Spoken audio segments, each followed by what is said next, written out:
Hello, how are you? कैसे हैं आप सभी लोग? मैं कनक बिश्नोई, आपकी होस्ट, आपकी दोस्त, एक बार फिर हाजिर हूँ एक नई कहानी लेकर जिसका शीर्षक है कि स्वयं की परीक्षा। अब इस शीर्षक से तो आप समझ गए होंगे कि कहानी किस पे रिलेटेड है। स्वयं की परीक्षा यानी खुद की परीक्षा लेना है, उस तरह से नहीं, पर आप जैसे ही कहानी सुनेंगे आपको समझ में आ जाएगा कि कॉन्सेप्ट क्या है।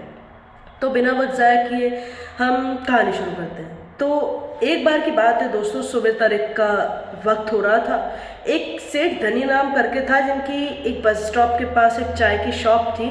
चाय की मतलब एक छोटी सी बेकरी थी जहाँ पर सब कुछ था, और उन्हीं की शॉप से एक फ़ोन अटैचमेंट था। अब सेठ धनीराम ने सुबह सुबह अपनी शॉप खोली ही थी।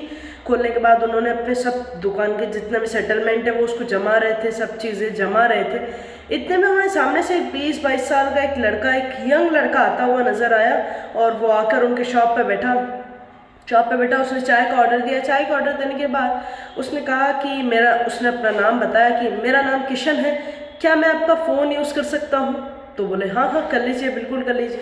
उसने उनका फ़ोन यूज़ किया। फ़ोन यूज़ करने के बाद उसने अपने एक सेठ थे, मतलब ज़मींदार थे गांव के बहुत बड़े, उनको फ़ोन लगाया। फ़ोन लगाने के बाद उसने थोड़ी सी अपनी आवाज़ चेंज करी।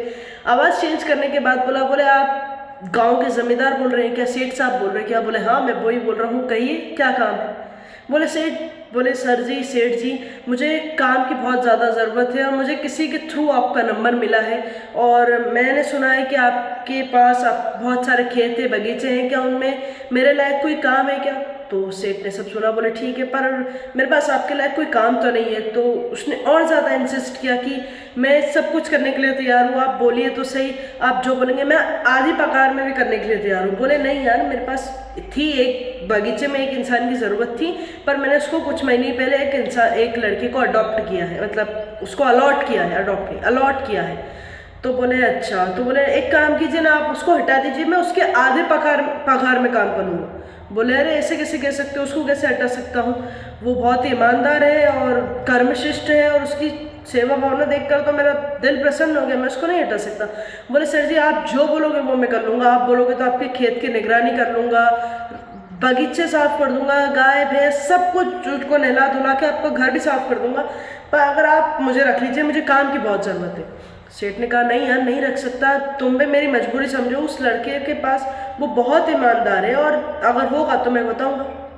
वो लड़का फिर भी जिद पे अड़ा रहा। उसने अपनी मानी नहीं, मुझे तो काम चाहिए। फिर जो जमींदार साहब थे उन्होंने थोड़ा सा डांट के, थोड़ा सा हार्मफुल किया कि अरे तुमको समझ में नहीं आ रहा, कह दिया भाई अभी तुम्हारे लिए कोई काम नहीं है, जब होगा तब मैं करूँगा। अगर अब तुम चाह रहे हो कि तुम्हारे लिए मैं उस लड़के को हटा दूँ तो वो मैं नहीं करूँगा। अगर तुम्हारे लायक कोई काम होगा तो मैं कॉल कर दूंगा तुम्हें। फ़ोन काट दिया। ये सब बात वो धनीराम जी सुन रहे थे, जो चाय का स्टॉल लगाते थे, जिनकी चाय की दुकान थी। तो उनके मन ही मन में ये बात चल रही थी कि लगता है किशन को नौकरी की बहुत ज़्यादा ज़रूरत है। अगर ज़रूरत नहीं होती तो वो इतना गिड़गिड़ाता क्यों ज़मींदार साहब के सामने?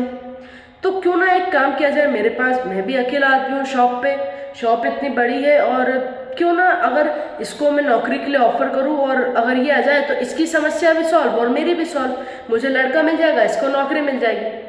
चाय पीने के बाद जब किशन पैसे देने लगा तो धनीराम ने कहा कि भाई रुको ज़रा आना। किशन आया। किशन ने बोला, बोल भाई एक काम करो, तुम्हें नौकरी की बहुत ज़रूरत है, सेठ जी के यहाँ तो तुम्हारी नौकरी नहीं मिली, तुम चाहो तो मेरे यहाँ नौकरी कर सकते हो, मुझे एक लड़के की ज़रूरत है और इससे तुम्हारी समस्या भी सॉल्व। किशन ने हल्के से मुस्कान दी और मुस्कान के साथ कहा कि धन्यवाद सेठ जी, लेकिन मुझे नौकरी की ज़रूरत थी।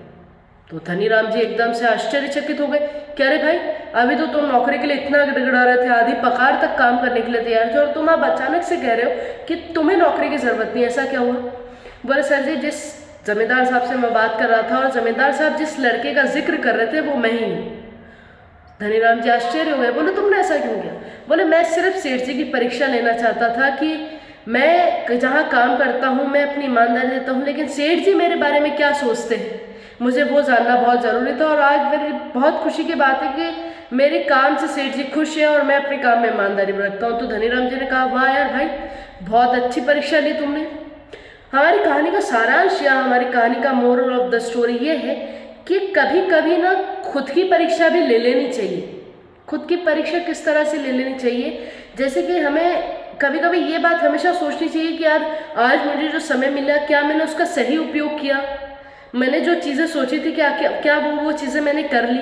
ये कॉन्सेप्ट हमारे दिमाग में हमेशा होना चाहिए। और हमें एक बात जरूर याद रखनी चाहिए कि हम जिसके साथ भी काम कर रहे हैं, हम जो भी काम कर रहे हैं, हमें उसमें ईमानदारी पर रखनी चाहिए और समय समय पर टेस्ट भी ले लेना चाहिए कि हम जो काम कर रहे हैं वो सही है, ईमानदारी है, हम उसमें ऑनेस्ट है कि नहीं।